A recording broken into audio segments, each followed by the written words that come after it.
Na aula de hoje do curso completo de procedimento comum no processo de conhecimento, do professor Vinícius Lemos, eu vou falar sobre o principal dos requisitos da petição inicial, que é o pedido. Na aula anterior falamos sobre os requisitos da petição inicial, mas precisamos, além de dispor sobre todos, detidamente falar sobre o pedido. O pedido é o principal requisito da petição inicial e ele tem uma atinência maior à própria prestação da jurisdição. Se nós falamos que o ato de demandar é o ato de procurar o judiciário, de judicializar, de acionar a jurisdição, e a petição inicial é o veículo da demanda, onde eu processualizo a demanda, a petição inicial é o veículo, mas o pedido é o limitador da jurisdição. Se a resposta jurisdicional que eu quero na sentença é uma resposta, é porque teve um pedido anterior, uma pergunta anterior. E como a petição inicial deve ser conclusiva, ela conclui num pedido, e esse pedido é o seu principal requisito, delimitando o que eu quero de jurisdição. Então, diante disso, numa conceituação básica, o pedido é o meio pelo qual o autor pleiteia a jurisdição, tanto no plano processual quanto no plano material, com a determinação dos limites da atividade jurisdicional e o início da definição do objeto litigioso do processo, com certeza a determinação do bem jurídico pretendido pelo autor. Então, basicamente, numa conceituação simples, isso que seria o pedido. O pedido tem essas características do que se faz aqui. Dentro da relação com os elementos da demanda, considerando os elementos da demanda, eu tenho as partes, o pedido tem que envolver as partes, autor e réu. O autor pede algo, uma jurisdição contra o réu, então tem essa relação, tem a relação de legitimidade e tem a relação de causa de pedir. Falamos na aula anterior sobre os motivos, os fatos e fundamentos do pedido, de pedir, então eu tenho que ter uma interligação da causa de pedir com o pedido, justamente pelos fundamentos que se faz. Então tem uma interligação lógica das partes, causa de pedir e pedido. Só que dentro de um aspecto, nós temos que entender o que? O pedido, ele se divide em duas espécies, o pedido imediato e o pedido mediato. O pedido imediato, ele se relaciona com a pretensão processual do autor e o mediato com a relação material do autor. O que significa isso? O primeiro pleito que eu faço é pelo exercício da jurisdição. Como assim? Eu falo para o judiciário, quero o exercício da jurisdição, quero uma resposta jurisdicional, uma sentença. Eu quero que vocês solucionem o caso. Então, isso é um pedido pelo processo, é um pedido pelo meu direito de ação processual, não ainda falando de como eu quero. Num segundo momento eu falo, quando você for dar a sentença que eu pedi, eu quero a partir daí que a sentença seja procedente deste objeto do processo. Eu delimito o bem da vida, o bem jurídico, o objeto litigioso do processo, que é basicamente a determinação aqui da interligação dos fatos e fundamentos com o pedido. Eu delimito, eu quero uma indenização, eu quero uma revisão contratual, eu quero uma obrigação de fazer, uma obrigação de não fazer, de entrega de coisa, e aí eu delimito mediante o pedido mediato. Imediato, eu quero que seja prolatada uma sentença, aspecto meramente processual, me preste jurisdição, que é o que eu quero, e depois eu falo qual jurisdição que eu quero que seja prestada, em termos do seu conteúdo, a indenização, a resposta do direito material afirmado. Então, pedido imediato, imediatamente eu quero o processo, a resposta processual, a sentença, e depois eu quero o conteúdo da sentença, que é uma sentença procedente naquilo que eu almejo, no que eu afirmei ter direito. Então, pedido imediato e pedido mediado. Depois, precisa de certeza, determinação e coerência, né? O artigo 322 destaca que o pedido deve ser certo, com a precisão de qual o provimento jurisdicional visa obtenção no plano processual e a especificação do bem jurídico no plano material. Eu preciso ter certeza, é esse pedido, e eu delimito qual que é o pedido aqui. Depois, eu tenho que ter a determinação. A determinação significa a quantidade ou a qualidade daquilo que eu pedi anteriormente. Qual quantidade, qual qualidade, isso que é a determinação. E ainda tem que ter uma coerência para que se realize aqui uma interligação entre uma lógica de construção processual entre as partes, causa de pedir e pedido. Então essa que seria a própria concepção dos pedidos aqui. Depois, nós vamos para a espécie de pedidos. São várias espécies de pedido. Como regra, o pedido tem que ser certo, determinado e coerente. Só que em algumas situações, e aí entramos na primeira espécie que foge à normalidade, é o pedido genérico. O artigo 324, parágrafo 1º, ele fala que quando não for possível, eu posso realizar pedidos genéricos em ações universais. Se o autor não puder individualizar os bens, eu posso realizar um pedido genérico. E o que seria uma ação universal? Vamos supor que eu entrei para saber o patrimônio da outra parte, né? Então a gente está discutindo o patrimônio, vamos supor, de uma herança, né? Se tem direito ou não tem direito. Então eu não sei a quantificação, porque tem uma universalidade. Aí eu peço a universalidade. Depois vai se apurar o que seria, vamos supor, a discussão em relação à herança. Então isso é uma primeira hipótese. A segunda hipótese, quando o ato que eu narro na causa de pedir não for possível, desde logo, determinar as suas consequências.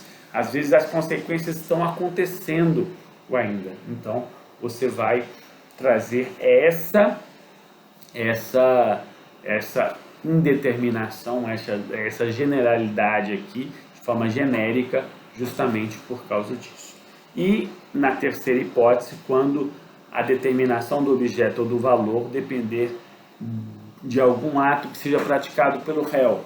Então, eu peço algo que o réu precisa escolher, vamos supor, numa entrega de coisa incerta. Então, eu preciso que o réu se manifeste. Então, eu não tenho como fazer essa determinação. Então, essas são as especificidades. Normalmente, o pedido é certo, determinado, e não genérico dentro dessa concepção de uma iliquidez, mas ele pode ser nessas possibilidades, nessas viabilidades do artigo 324, parágrafo 1º.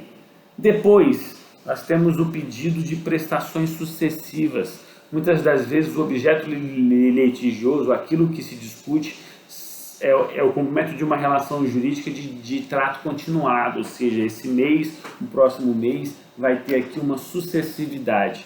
Dentro dessa concepção, se eu for discutir uma parcela, tem que deixar claro se é somente aquela parcela ou se serão ainda as demais parcelas. Muito comum é eu discutir uma diminuição das parcelas de um contrato, e aí de todas as parcelas. Então, tem um ponto que é, se eu for discutir isso, eu vou discutir todas as parcelas e eu vou ter que dizer qual será o valor de todas as parcelas e, no mínimo, consignar em juízo, realizar o depósito em juízo de todas essas parcelas.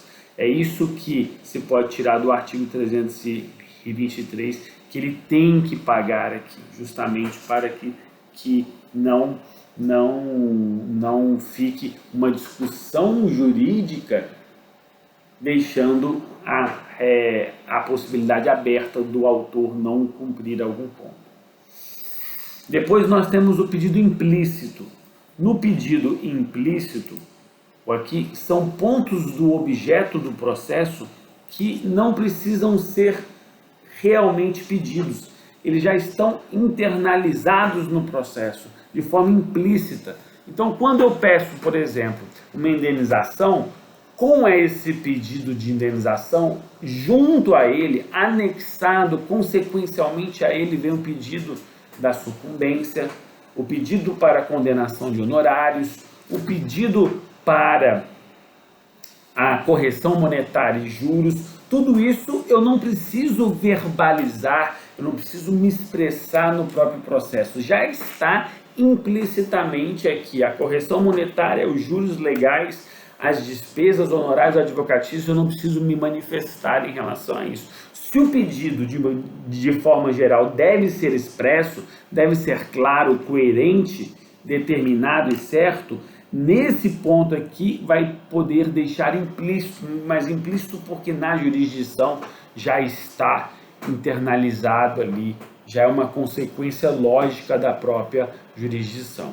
Então, diante disso, cabem alguns pedidos implícitos. Mas se a gente for pensar, eles são acessórios, eles são impactos de um pedido geral aqui, de um pedido que tem como principal, e aí os pedidos implícitos orbitam em torno dele. Depois nós temos a possibilidade, pelo artigo 325, do pedido alternativo. O que significa esse pedido alternativo? Você pede uma jurisdição, mas que pode ser pelo réu prestado de um modo ou de um outro modo. Então, tem a possibilidade aqui de que você peça um pedido, mas que o modo de cumprimento pode ter aqui duas maneiras, né? E aí o réu ficará a critério de como ele possa cumprir isso. Isso não serão tidos como dois pedidos alternativos entre si, vai ser falado na cumulação alternativa, onde eu faço dois pedidos e eu não me excluo de um ou de outro. Eu falo, tanto faz, eu faço dois pedidos aqui, não. É um pedido só, mas que pode ser cumprido de uma forma ou de outra. Eu quero ser indenizado, pode ser indenizado com a devolução no valor ou com o carro. Então você coloca um pedido, a indenização. Como ser cumprido? Dois modos. É uma forma diversa do que dois pedidos reais aqui. Depois, nós vamos ter aqui o pedido relativo à obrigação indivisível aqui. O que é essa obrigação indivisível? Não é propriamente uma espécie de pedido, mas a regulamentação de uma hipótese em que há uma pluralidade de credores, vamos supor, mais do que um autor, e ele pede uma obrigação indivisível. Ou seja, você tem vários credores e somente um entra com a ação. Não há impedimento de que somente um dos credores exerça o seu direito de coação. Mas o artigo 328 diz que nessa situação, aquele que não participou receberá sua parcela deduzidas as despesas. Então, o que a gente tem que entender? Se duas pessoas têm direito a um bem, uma casa, por exemplo, e um deles quer entrar com a ação e o outro não, quando esse entrar com a ação e ganhar a casa como um todo, porque não tem como ganhar metade da casa só, ao receber a casa ele tem que repartir com o outro coproprietário ou que tinha um co-direito aqui, ele tem que repartir, tirando as despesas que ele teve para o processo. Então, isso é um pedido de obrigação indivisível. Não é porque só um litigou que ele ganhará 100%. Ele vai ganhar somente aquilo que ele tem de direito, apesar de que ele estaria litigando ali em nome alheio. Não totalmente, mas na parcela em que ele litiga para buscar o seu, ele impacta o nome alheio. Depois das espécies de pedidos, vamos falar sobre os limites do pedido. E aí tem o princípio da adstrição, que pode ser chamado também de congruência ou pode ser chamado de correlação. O que significa isso? O princípio da adstrição, congruência e correlação. É que se você limita a jurisdição pelo pedido, naturalmente, quem exerce a jurisdição deve se ater àquilo que foi perguntado, que foi pedido. Então, o exercício do juiz, da jurisdição pelo juiz, tem limitação pelo pedido.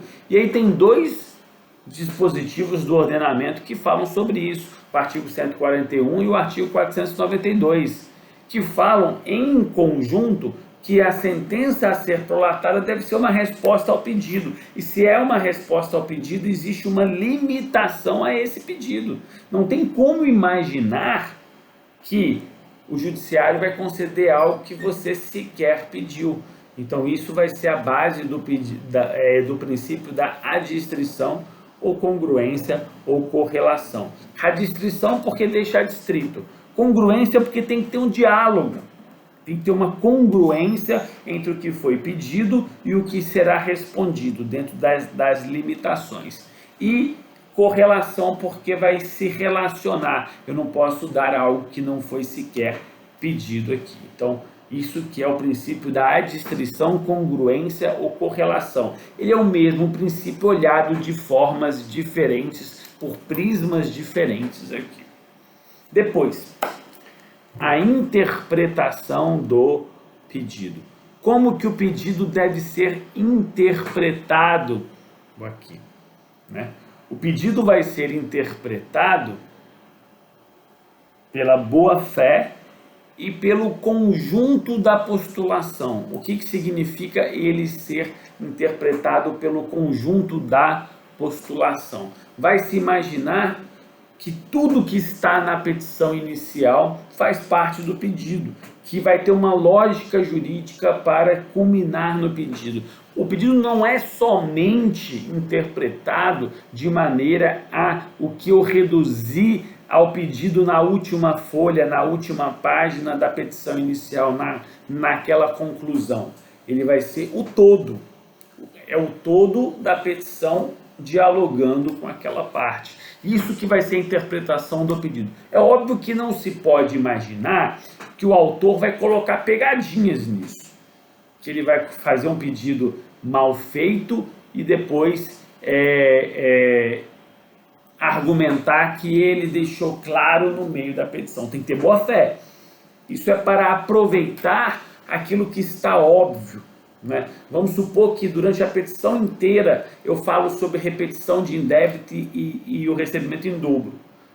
No pedido eu faço somente para que seja restituído. Então, isso pode ser construído com boa fé, com correção pelo juiz, com diálogo cooperativo. Mas a interpretação é para que se aproveite o máximo daquilo que foi pleiteado, justamente para que não tenha um prejuízo a posterior. Depois, encerrando aqui a aula de pedido, essa forma basicamente de pedido, nós temos o pedido como início da definição do objeto do processo. O que é o objeto do processo? Vamos ter uma aula mais para frente sobre o objeto do processo, ou o objeto litigioso do processo, que é o termo ainda mais correto. O objeto litigioso do processo, ele é definido pelo pedido, ele começa a ser definido pelo pedido porque o autor fala, eu quero entrar em litígio sobre esse objeto, sobre essa obrigação. Então, ele é o início do objeto do processo, ele pode ser a base do objeto do processo e ser definido. A gente coloca como limite porque o autor pede e aí ele fala, vamos discutir aqui, vamos supor, a propriedade de um carro. Então, ele definiu que o objeto daquele processo, que aquilo que está em jurisdição é a propriedade daquele carro. Mas pode ser que o réu, depois a gente vai ver isso na aula de resposta do réu, venha e reconvencione, e entre com a reconvenção. Ele pode aumentar o objeto do processo, ou pode até reduzir, se houver um aditamento da petição inicial para diminuir ou para aumentar. Então o objeto do processo ainda pode ser remodelado, acrescido, alterado ou diminuído. Então, mas o pedido é a base inicial. É aqui que eu fico sabendo sobre o que a gente está discutindo. O que você pede? Qual a jurisdição que seria prestada ou não?